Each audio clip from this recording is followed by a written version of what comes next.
কি বলুন তো এটা? দুর্গাপুজো? না না, বাঙালি সেরা পুজো দুর্গাপুজোতে এরকম লাইটিং তো হয়, কিন্তু এটা ছিল আমাদের টাউনশিপের ঊর্জা, মানে annual cultural programme of officers club. এটা ছিল 2025-এর বহু প্রতীক্ষিত সেই ঊর্জা। ওখানে নাটকে অংশগ্রহণ করেছিলাম আমি। এই প্রথমবার কোনো নাটকে আমি পার্ট নিলাম। তার প্রস্তুতি পর্ব চলছে। এই যে আমার বন্ধু মণ্ডলী সবাই কিন্তু নাচের তোড়জোড় করতে ব্যস্ত, কারণ ঊর্জার প্রথম দিনে আমাদের ইনহাউস প্রোগ্রাম হয়। সেখানে বাচ্চাদের গান, বড়দের গান, ছোটদের নাচ, বড়দের নাচ, নাটক নিয়ে প্রোগ্রাম শেষ হয়। বিভিন্ন রকম এই উৎসবে প্রত্যেকটি মানুষ অংশগ্রহণ করে, পরোক্ষ ও প্রত্যক্ষভাবে। এই যে চলছে মেকআপ, যদিও আমি খুব একটা মেকআপ করতে ভালোবাসি না, হালকা মেকআপেই থাকতে পছন্দ করি, তাও নাটকের জন্য করতে তো হবেই।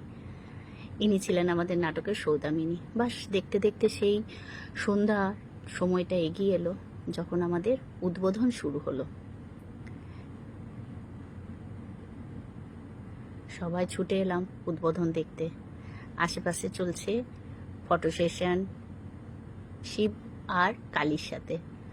ওদের ফটো নেওয়ার জন্য আমরা তো প্রচণ্ড পরিমাণে ব্যস্ত হয়ে পড়েছিলাম, কারণ ওদের কাছে তো সময়ই পাওয়া যাচ্ছিল না ফটো নেবার। আফটার অল স্বর্গ থেকে মর্তে প্রবেশ করেছেন তারা। এই দেখুন ছোটরা ব্যস্ত কত, আর আমাদের সঙ্গে সঙ্গে চলছে নাটকের প্রস্তুতি পর্ব, ড্রেস আপ, মেকআপ। এই যে আমাদের দাদা ঢোল ঢাক পিটিয়ে আমাদের নাটকের প্রস্তুত হচ্ছেন নাটকের জন্য। আমার সেই সিনটি, যেটার জন্য প্রচুর লোক প্রচুর বাহবা দিয়েছে। সবাই খুব উৎসাহে তাকিয়ে আছে মঞ্চের দিকে। তখন কিন্তু অলরেডি মঞ্চে নাটক চলছে, আর ব্যাকগ্রাউন্ডে কলাকুশলীরা দাঁড়িয়ে আছে। ওই যে উনি আমাদের ডিরেক্টর কৌশিকদা। দেখতে দেখতে শেষ হয়ে গেল আমাদের নাটক পুনর্জন্ম। প্রচণ্ড এনজয় করেছিলাম নাটকটির রিহার্সালে। অবশেষে পরিচয় পর্ব। বাস আজকের জন্য এইটুকুই, পরে দেখা হচ্ছে। Bye bye.